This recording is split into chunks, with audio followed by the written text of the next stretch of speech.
जय गुरुदेव। दूरदर्शी आवाज मासिक पत्रिका 1 अगस्त 2023 प्रश्न नंबर 11। ईश्वर की लीला कोई टाल नहीं सकता। सूरदास जी ने कहा है कि संवत 2000 के ऊपर ऐसा ग्रह का योग आएगा कि चारों तरफ काल का तांडव होगा, अकाल मौतें होंगी। उसके बाद सहस्र वर्ष तक सतयुग रहेगा। सहस्र हजार को कहते हैं। सतयुग में धरती स्वर्ण फूल बनकर फूलेगी, कोई दुखी नहीं होगा। साथ भी ये भी कहा कि चारों तरफ के हाहाकार में महामारी से वही बचेगा जो गुरु का ध्यान करेगा।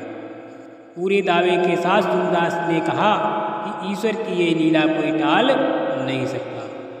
जितनी चाहे उतनी अशांति। सभी सत्संगियों को हमेशा ध्यान रहना चाहिए कि पहले किस तरह का समय था। लोगों को जितनी ज़रूरत की चीज़ें थी लोग अपना पूरा करते थे, लोगों में शांति भी थी। अब मनुष्य वही है, लेकिन ज़रूरतें ज़्यादा हो गई, अधिक चाहने लगे। आप जितनी अधिक चीज़ें चाहेंगे उसमें शांति खत्म हो जाएगी, इसलिए परेशानी बढ़ गई। काम की कमी, महंगाई की बढ़ोतरी, टैक्स का लगना और तनख्वाह सीमित है। देहातों और शहरों में एक अंतर हो गया कि देहात के लोग सादगी में अपना समय निकाल ले जाएं, किंतु शहर के लोगों के लिए बहुत कठिनाई महसूस होने लगी।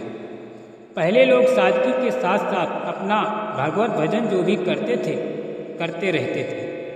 अपनी समझ के अनुसार सोचते थे कि यही सही है, करते थे, उसमें मन उनका लगा रहता था। अब भजन इत्यादि गया छूट, सबका और सब इसी में लग गए। शहरों में जाइए तो तकलीफ़ों की विभिन्न प्रकार की बातों को सुनिए। भजन की कोई दूसरी बात ही नहीं। इससे ये मालूम होता है कि लोगों को समय को किसी ने छीन लिया,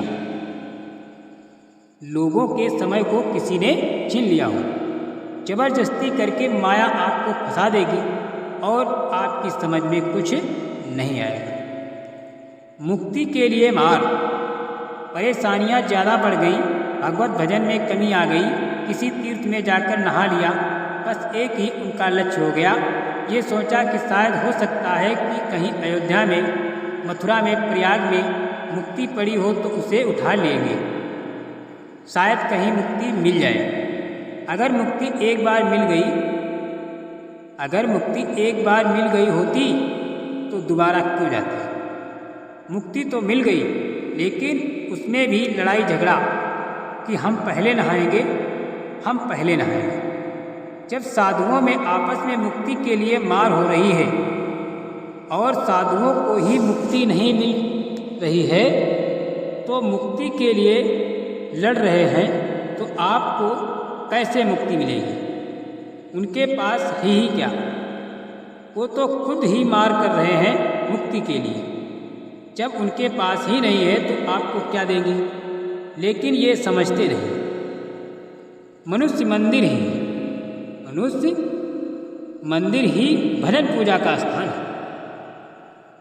कहने का मतलब ये है कि जो सही सच्चा रास्ता भजन करने का, मुक्ति का, निवृत्त होने का, मुक्ति पाने का, निवृत्त होने का है, तो यहीं पर मनुष्य रूपी मंदिर में।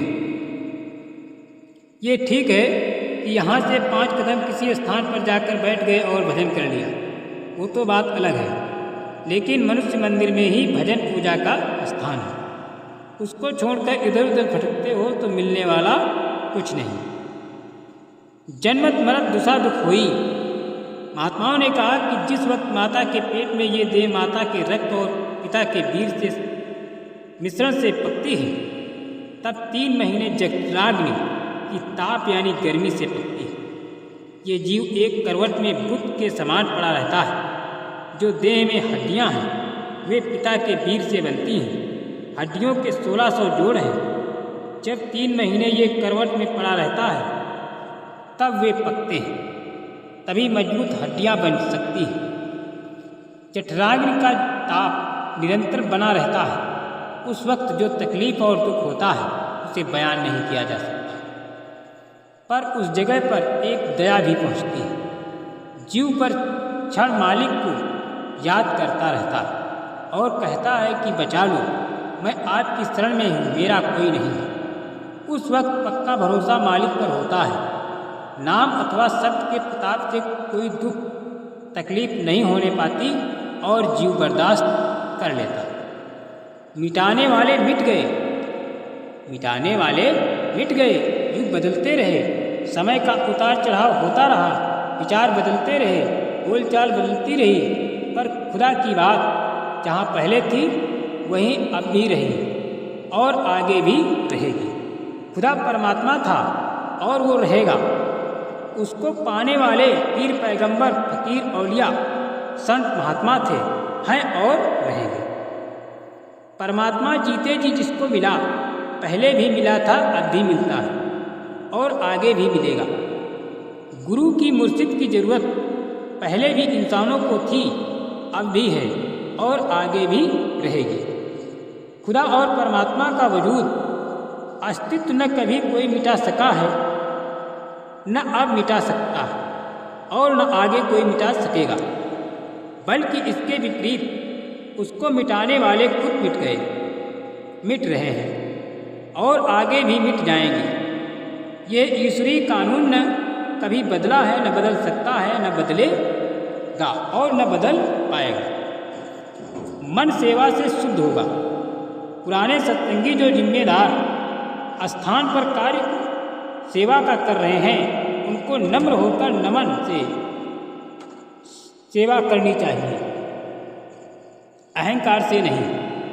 ऐसा ना करने से संगत अपने दिलों में ऐसे लोगों को निकाल देगी जो पीछे पछतावा ही रहेगा।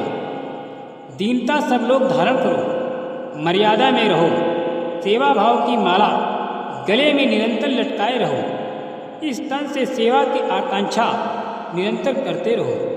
युग का भूला पापी मन दीन सेवा से शुद्ध होगा। सतगुरु नाम यानी शब्द का देह रूपी नाम।